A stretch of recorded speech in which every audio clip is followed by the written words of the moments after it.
اللهم استرنا فوق الأرض تحت الأرض ويوم العرض عليك. اللهم ارحم أمواتنا وأموات المسلمين، واشف مرضانا ومرضى المسلمين، وسد الدين عن المدينين.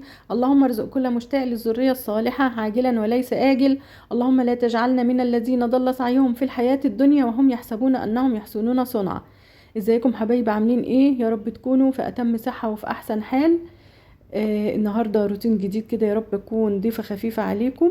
انا بقالي كتير ما صورتش والله، لظروفي الصحية. انا يا دوبك من اخر جلسة خدتها يوم الاربع اللي فات، بقالي حوالي 5 ايام اهوت تقريبا شبه كده ما بقومش من على السرير او ما بقومش من النوم. لما باخد الجلسة ببقى تعبانة جدا في اول 5 ايام.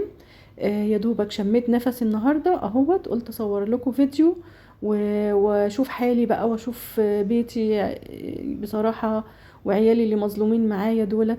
قلت اروق كده وانضف كده السلالم والبيت واعمل لهم اكل. وكمان انا يعني الفترة ما بعد ال5 ايام دولت انا ما بيكونش ليا نفسي للاكل خالص. اول الجلسة يعني ما بتخلينيش ولا اكل ولا ليا نفسي للشرب. المية بتبقى طعمها متغير خالص كمان، وما بقاش ليا نفسي للاكل خالص، بيبقى جسمي همدان، ببقى تعبانة. ما بقومش من النوم، ببقى عايزة انام على طول على طول. بيعدي بقى يا دوبك، انا خدتها يوم الاربع اللي فات اهوت، يعني حوالي النهارده الاثنين اهوت، او النهارده التلات. يعني ببقى نايمة خالص خالص. ربنا يبعد عنكم كده يا رب المرض، وما يوريش المرض دوت لأي حد أبدا يا رب، ويمتعكم بصحتكم كده، وما تتخضوش على حبايبكم ولا تتخضوا على نفسكم أبدا. فقلت بقى ايه، اقوم اشوف حالي.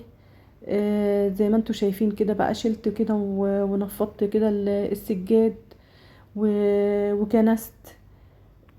طبعا رشيت ميه الاول كده علشان التراب، عشان طبعا انا كمان ممنوعه من اي اتربه. بقيت دلوقتي صدري حساس جدا من اي اتربه او اي روايح، بقيت اكح. وكمان دور البرد اللي انا خدته بقالي دخلت حوالي في شهر اهوت. المناعه طبعا لما باخد الجلسه بتقل جامد. فبتبقى طبعا عايزه ايه، عايزه الراحه وما تعرضش يعني كده التراب دوت كده غلط عليا اهو. بس الحمد لله، يعني الواحد هيعمل ايه، ظروفي وحياتي وطبيعه حياتي، وانا طبيعتي ما بحبش الكسل وما بحبش النوم وما بحبش الرقده. فقمت بقى ايه كده بقى ايه، وعيالي طبعا مظلومين معايا. فاول حاجه كمان بعد النوم دوت كله، اللي انا حبيت طبعا اكل. نفسي اتفتحت للاكل بقى كده، وبدات اكل. طلبت اللي انا اكل ايه، عايزه اكل كوسه. عملت الكوسه اللي هي الكوسه المطبوخه. نفسي فيها، نفسي جت عليها سبحان الله، ولا نفسي جت على لحمه ولا فراخ ولا اي حاجه من دي خالص. نفسي جت على الكوسه المطبوخه. وانا طبعا على الطبيخ بتاعي اليومين دولت كله او الفتره ديت كلها، الطبيخ بتاعي من غير دهون، من غير زيوت. طبعا بيبقى اكل صحي. طبعا هو مفيد جدا الاكل الصحي ليا والعيله كمان ولاي حد. والمفروض كمان احنا كمان، يعني انا اشجعكم على اللي انتوا كمان تاكلوا الاكل اللي هو الصحي من غير دهون. منها برضو ايه، نوفر الدهون اللي احنا بنشتريها، السمنه والزيوت والحاجات الغاليه ديت برضو. وبعدين نوفر صحتنا. صحتنا اهم من اي حاجة تانية، اهم من الفلوس واهم من الطعم اللي هو بيبقى حلو. مع ان على فكرة انتوا لو جربتوا تطبخوا من غير اي دهون خالص في الاكل، هتلاقوا الاكل طعمه جميل جدا جدا جدا، من غير ما تحطوا عليه اي اضافات ولا اي مكسبات طعم ولا اي حاجة. اهو زي ما انتوا شايفين كده، انا حطيت القوطة تغلي، عملتها صلصة طبعا كده، وضربتها في الخلاط كده وايه وصفتها وسبتها تغلي، وحطيت حتة توم عليها وملح وفلفل وكمون والبصلايه زي ما انتوا شايفين كده. بخرطها كده مكعبات صغيره، وبحط كله ني في ني كده، كله كله على بعضه. وبزود شويه ميه صغيرين بس، والكوسه بتاعتي كده بقت، بصوا والله ما اقولكوش طعمها بيبقى زي العسل.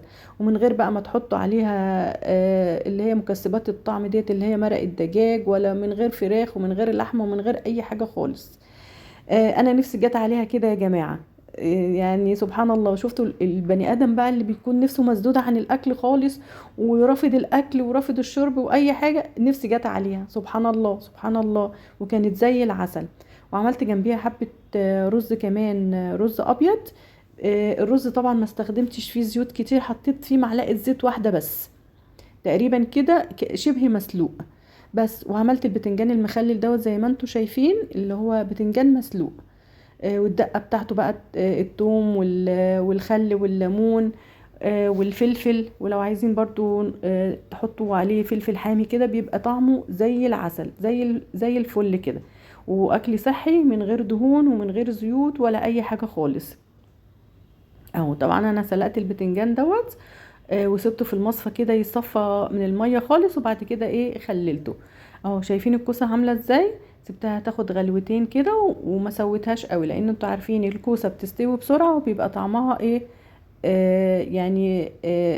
يعني المفروض تنزلوها 3/4 سوا، هي بتستوي يعني الربع الباقي كده بتستوي ايه من السخونية بتاعتها.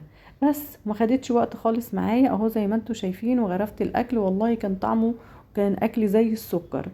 لو عجبكم الفيديو بقى ما تنسونوش في اللايك. وده كان اكلنا وده كان غدانا النهارده، والسلام عليكم ورحمة الله وبركاته.